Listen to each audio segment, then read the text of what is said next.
Howdy folks, this is Checkers and this is another update on my health. So last week was my MRA and yesterday was my appointment with cardiology. And I was fast-tracked to the, important cardiologist in the office, who immediately came in, sat down and said, "Why has this taken 12 years to solve?" And then within a couple of minutes said, "Well, you know what? This sounds like neurology." And I thought to myself as he said those words, this is why it's taken 12 years to solve. It'll probably take more.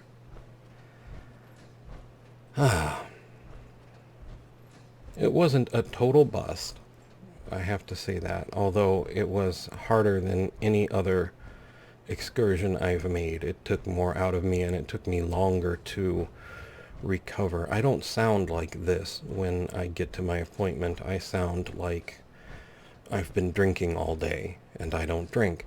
So a lot of the problem is I get to an appointment and I can't respond to what's going on. So people say, well, what's happening? Well, for 12 years I've been blacking out. And so you get well, why hasn't this been fixed in 12 years? Well, basically, what happens, I exert myself, and if I do it slowly, then over time I'm unable to think. I slur my words. I have, difficulty balancing. Heat will make it worse. Eventually I'll fall down and hurt myself. And so you tell that to a cardiologist, and the cardiologist says, well, that sounds like neurology.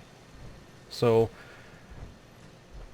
flash forward to visiting neurology and tell them the same thing. Well, that sounds like you're not getting enough oxygen to your brain. This sounds like cardiology. And I've said before that people don't like to play outside of their own box. So if you have a cardiologist who's saying this sounds like neurology, he's pretty much going to kick you to neurology. And the same for neurologists. They will kick you right back to cardiology, especially like in the county system where you have absolutely no control. And since it's so difficult for me to think and absolutely impossible for me to speak clearly enough to say what I want to say, I've even considered making videos, but I tell people, I actually did that. I tell people, I have a video, I can show you I sound different, I can try and explain the things that I want to explain to you, and they say, well, maybe later, and, the pure intention of just blowing it off. This cardiologist at least agreed to test me, to stress test me. No one has tried that in like 12 years. Most people, when I even bring up the subjects and say, please test me, I will show you what happens. I have no problem. It happens like clockwork. It happens every single time. This isn't something that maybe it'll happen if I exert myself. It will. And I think they freak out because if I fall down and hurt myself in their office, oh my God, lawsuit. I don't care. I just want you to see. I want you to believe. I don't know what broke the medical industry to make them think someone would even want to fake something like this. The only person hurt by all of this is me, well, and some of the people who are close to me, who have to watch it and who have to help me and who have to, see the lights go out in my eyes. When I exert myself and when I fail and fall, that's the first thing people will tell you. It's why I don't like to look at people, and I'll often close my eyes, even at the doctor's office. People say they can see the lights are on, but no one's home. And it hurts. It hurts to see that look on their face. And it scares me. And I know it scares them, and that hurts even more. So anyway, the cardiologist did agree to test me, and he did a simple test to show that it wasn't orthostatic hypertension, which is a condition by which people black out if they're laying down or sitting down and they sit up too quickly. My heart rate has to be going faster. I will if I sit up too quickly and my heart rate is going too fast, but if I'm relatively normal, then not. So like now, when I talk to you in a YouTube video or say something like a Twitch stream, hint, hint, nudge, nudge, I, take the time to try and be coherent. If I feel like I can't be, I don't make the video. I think about it every once in a while. I'm sure some of you are probably curious, but then there's that part of me that is absolutely terrified of how people react when they see me. Most people, when they look at me, are fairly sure that I am going to die. Heart attack, die within moments, not minutes. And that definitely leaves a scar on both of us. But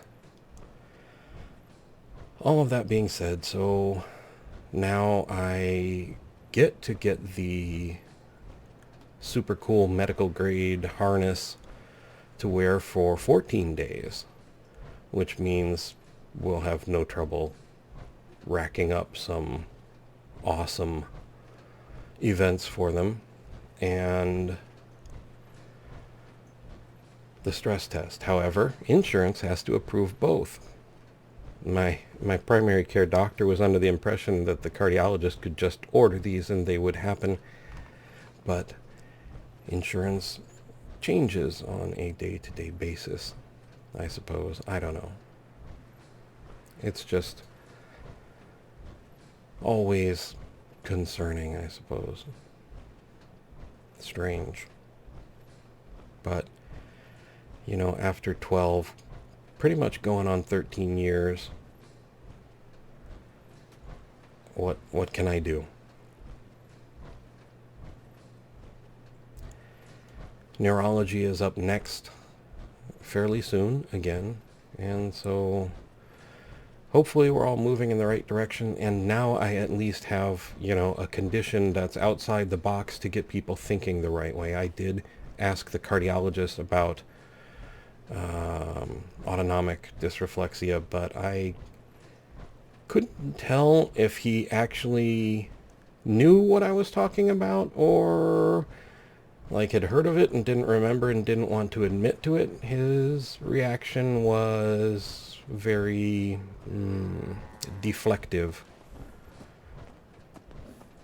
Not in a bad way, but just in the way of someone who's an expert who doesn't want to not look like an expert. Kind of a way. But he seemed overall like a nice fellow who really wanted to do his job well. It just may be prying open his interpretation of his job that might be a bit of a challenge. Anyway, for the moment, I think this will wrap it up. I would like to say thank you very much for watching. I hope you found the update at least a little bit informative, if not overwhelmingly exciting and intriguing. I would like to thank you for watching, and really thank you so much for your kind words and support. Most of all, though, please, please, take care.